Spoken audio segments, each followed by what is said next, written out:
মুহূর্ত চিন্তা করা করে ছোট ছোট স্বার্থে আমাকে ইচ্ছা মতন ট্যাগ দেওয়া হয়েছে, ছোট্ট ছোট্ট ব্যক্তিগত স্বার্থে। ইউটিউবের কিছু পয়সা কামানো, কিছু ডলার কামানো, কিছু বেশি ভিউ হলে কিছু পয়সা আসবে, এত নিচে নামা।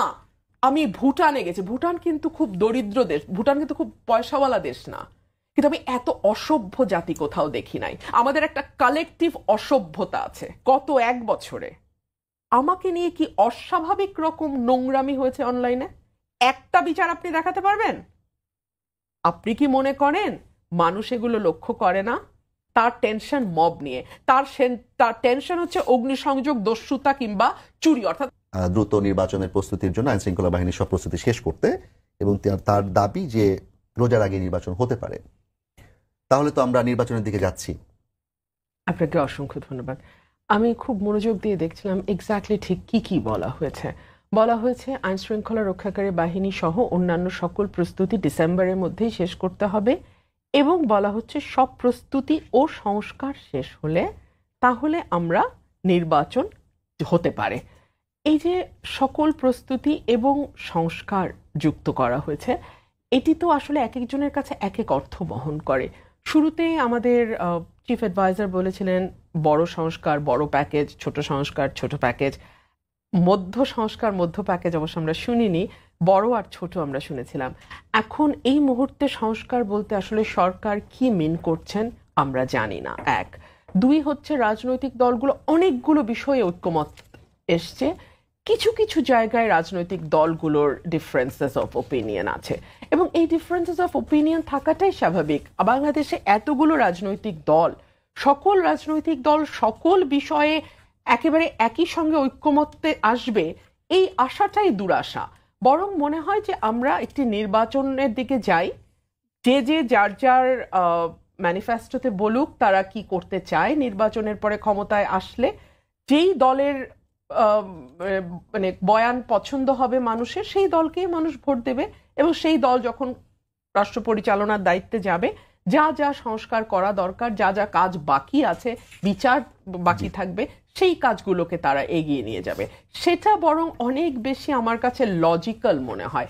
আপনি যদি বলেন সব সংস্কার শেষ করে, তাহলে আসলে সব সংস্কারের মধ্যে আপনি কোন কোন সংস্কারকে ইনক্লুড করছেন? সেই সংস্কারগুলোর মধ্যে ওই সংস্কারগুলো নিশ্চয়ই আছে যেগুলোতে কোনো দলই আসলে একমত হতে পারছে না। তাহলে সেই জায়গাতে কি হবে? এক ধরনের অনিশ্চয়তা। অনিশ্চয়তা কিন্তু কোনো রাষ্ট্রের জন্য খুব ভালো কিছু না। মব যেমন কোনো রাষ্ট্রের জন্য ভালো কিছু না, অনিশ্চয়তাও তেমন রাষ্ট্রের জন্য ভালো কিছু না। গত 14 বছরে বাংলাদেশে এই অর্থ বছরে 24-25-এ সবচেয়ে কম বিনিয়োগ হয়েছে, কালের কণ্ঠের রিপোর্ট। এবং এই সবচেয়ে কম বিনিয়োগটা এতই কম যে এটা গত 14 বছরে এই তলানিতে এসে ঠেকেনি। এবং এটা শুধু দেশি অভ্যন্তরীণ বিনিয়োগ না, এটা বিদেশি বিনিয়োগও।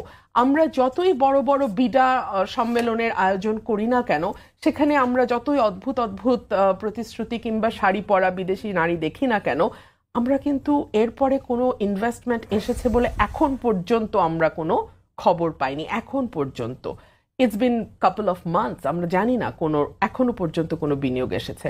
বরং আমরা আমাদের দেশে যারা ব্যবসা করছেন তাদের কাছ থেকে ক্রমাগত শুনতে পাচ্ছি যে বাংলাদেশে দুর্ভিক্ষ হয়ে যাবে, গ্যাসের অভাব, ইলেকট্রিসিটির অভাব, তারা ফ্যাক্টরি চালু রাখতে পারছে না, তারা লোন নিতে পারছে না, ডলারের দাম এখন এমন একটা জায়গায় গিয়ে পৌঁছেছে। তো এই সকল কিছু মিলিয়ে ব্যবসায়ীদের নাভিশ্বাস অবস্থা। মুদ্রাস্ফীতি গিয়ে দাঁড়িয়েছে 10 পয়েন্ট সামথিংয়ে, যেটাও আবার গত 15 বছরের মধ্যে এত বেশি মূল্যস্ফীতি আমরা অতীতে দেখা যায়নি। এগুলো সব গণমাধ্যমের খবর, আপনি পেপার খুললেই আপনি পাবেন।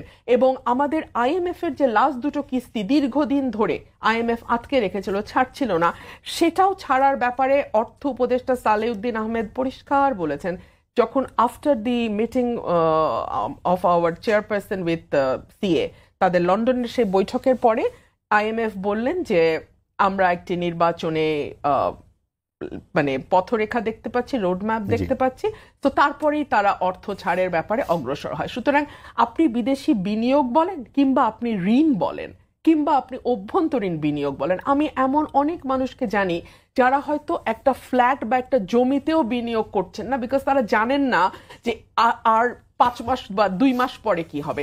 তো অনিশ্চয়তার চেয়ে ক্ষতিকর কোনো কিছু একটা দেশের জন্য হতে পারে না। আপনি একটু আপনার আগের কথার প্রসঙ্গে যায়, আপনি মবের বিষয়ে বললেন আর একটা পত্রিকার পরিসংখ্যান আপনি দিলেন, যে বিষয় দুটি দিয়ে আসলে তরুণদের যে রাজনৈতিক দল এনসিপি তাদের দিক থেকে একটা বক্তব্য আছে। যেমন আপনি যে পত্রিকার কথা বলেছেন, তাদের যে মাদার গ্রুপ তাদেরকে নিয়ে এক ধরনের কথা বলা হচ্ছে অনেকদিন ধরেই। মব নিয়ে আপনার ইতিপূর্বের বক্তব্য নিয়ে আপনাকে সরাসরি ব্যক্তিগতভাবে আঘাত করা হয়েছে এবং সোশ্যাল মিডিয়াতে আপনাকে নিয়ে অনেক ধরনের আলাপ আমরা দেখতে পাই। আপনি আসলে যেগুলো বলছেন সেগুলো কি আপনার ব্যক্তিগত জায়গা থেকেই বলছেন, না এগুলো মিন করেই বলছেন, কিংবা তাদের সাথে বিরোধটা কেন তৈরি হচ্ছে, তারা কি বুঝে আপনার বিরোধিতা করছেন? সেলিম সাইদ ভাই, আপনার সঙ্গে টক শো শুরুর আগে আপনি আমাকে একটা স্মৃতিচারণ করাচ্ছিলেন, আপনিই করাচ্ছিলেন, আমি শুনছিলাম। আপনি বলছিলেন 3 তারিখে যখন আপনি গেলেন ইয়েতে শহীদ মিনারে, কোনো নোন ফেস চারপাশে ছিল না, আপনি আমার মুখ দেখেছিলেন। ওখানে ওই সময়টা কোনো নোন ফেস ছিল না, সেটা দুপুরের দিকে। দুপুরের দিকে, হ্যাঁ। তার আগের দিনও কোনো নোন ফেস ছিল না, যখন কবি সাহিত্যিকরা এই ধানমন্ডিতে ইয়ে করে, বঙ্গবন্ধু এভিনিউতে এবং ধানমন্ডিতে মানববন্ধন করে, মানব প্রাচীর করে এবং ছবি আঁকে, রাস্তায় বসে ছবি আঁকে, আলপনা করে। সেই সময় কিন্তু আর কোনো নোন ফেস ছিল না। গত 15 বছরে আমার ভূমিকা কি, এটা মিডিয়ার চেয়ে ভালো কেউ জানে না, বাংলাদেশের মানুষের চেয়েও ভালো কেউ জানে না। আমি নিজে যখন যেটাকে সত্য মনে করেছি, সঠিক মনে করেছি, আমি তখন সেটাই বলেছি। গত 15 বছর আমার মনে হয়েছে যে বাংলাদেশে একটা বিনা নির্বাচনে একটা মাফিয়া বসেছে ক্ষমতায়, এবং যেই মাফিয়া গুম খুন, এমন কোনো অন্যায় নাই, এমন কোনো অত্যাচার নাই, এমন কোনো অবিচার নাই যেটা এই মাফিয়া করে নাই। তো এর বিরুদ্ধে আওয়াজ তোলা, সবচেয়ে নিচের মানে ফরজটা হচ্ছে আওয়াজ তুলতে হয়, আমি সেই আওয়াজটা তুলেছিলাম। এখন আমি মনে করি যে আমি একটা সুস্থ বাংলাদেশ চাই, আমি একটা সকলের বাংলাদেশ চাই। এই বাংলাদেশ, আগে যেমন হাসিনা আমাদের এলিয়েনেটেড করে ফেলেছিল, যে ওরা রাজাকার শাবক, আমরা মুক্তিযোদ্ধার শাবক, ওরা মুক্তিযুদ্ধের চেতনার বিরোধী, আমরা মুক্তিযুদ্ধের চেতনার পক্ষে, মানে ওরা না মুক্তিযুদ্ধটাকে লিজ নিয়েছিল। সো জাতিকে ভীষণভাবে এটা দ্বিধা বিভক্ত করে দেয়। আমি 5ই অগস্টের পর আশা করেছিলাম একটা ঐক্যবদ্ধ জাতি আমরা তৈরি করতে পারবো, কিন্তু আমরা কি দেখলাম? আমরা দেখলাম মব কালচার, এবং সেটাকে জাস্টিফাই করা। ধরুন হাসিনা গুম করেছে, তো আপনি কি সেটার প্রতিশোধ স্বরূপ এখন আপনি ওই ধরনের আরেকটা অ্যাক্টিভিটি করবেন? মানে একটা চোখের বদলে আরেকটা চোখ যখন আপনি নিতে শুরু করবেন, তখন আপনি পুরো সমাজকে অন্ধ পাবেন। আপনি কি সেটা চান?